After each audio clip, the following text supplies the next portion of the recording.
saya memutuskan mendukung Bintang Selmaja berdasarkan hasil analisa saya. Jikalau pasangan ini kalah dan tidak menang, maka masyarakat Subul Salam akan kehilangan selama 5 tahun.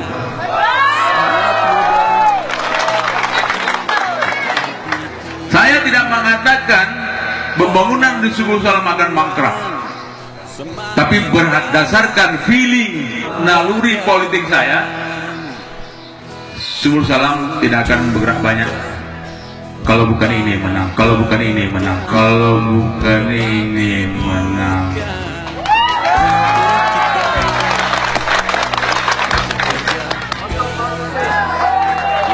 Mudah-mudahan di mata ibu bapak juga yang terang 5, yang lain dapat diapai.